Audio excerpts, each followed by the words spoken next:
Andromeda Galaxy. Oyinza okwebuuza Andromeda Galaxy kiki?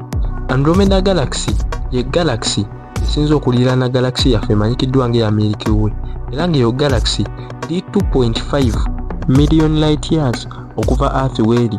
Jjukira nti light y'emu erimu trillion miles 6 era nga yo distance ebeeramu light y'emu singa oba osazeewo gibalira mu miles. Andromeda Galaxy esangibwa mu constellation emanyikiddwa nga Andromeda oba M31. Bwe tudda mu ky'obunene, Andromeda Galaxy nnene nnyo okusingira ddala galaxy yaffe mwe tuli ya Milky Way, era nga Andromeda Galaxy esuubirwa okuba ng'erimu emunyeenye eziri wakati wa trillion nnamba mu bungi. Maaso ya Andromeda Galaxy esuubirwa okuba nga eri wakati wa trillion 1,203.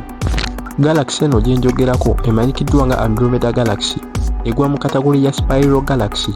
Jjukira nti ne Galaxy zirimu ebika eby'enjawulo nga olaba emunyeenye, ne Galaxy zirimu ebika eby'enjawulo. Kati yo egwa mu kika kya Galaxy ezimanyikiddwa nga zi Spiral Galaxies.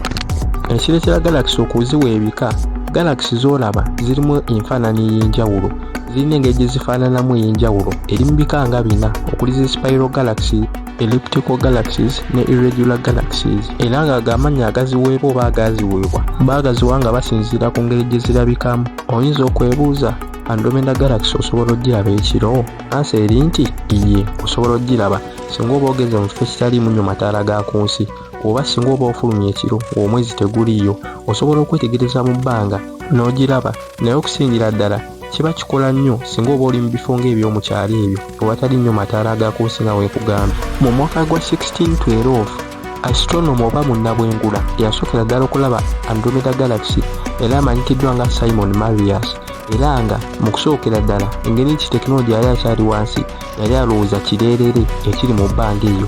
Naye wabula mu mwaka gwa 1960 Edwin Hubble yavaayo n'aprovinga nti yali Galaxy era nga tebyali bireerere nga Simon Marius we yali asuubira. Galaxy ekyasinze okuba ennene mu bika bya Galaxy byonna byekugambye bagiyita Elliptical Galaxy, era ng'ebyo bika bya Galaxy bye bikyasinze okuba ebinene mu universe yaffe gye tumanyi.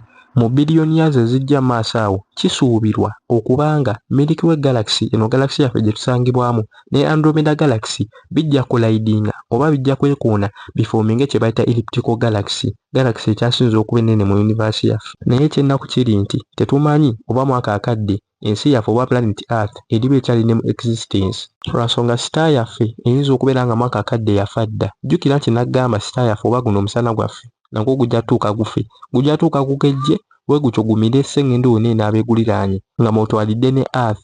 Subscribing era liking eno video, era leka comment wansi awo in case olina ky'obuuza. Tulinegwako mu video enaaba ezzeeko.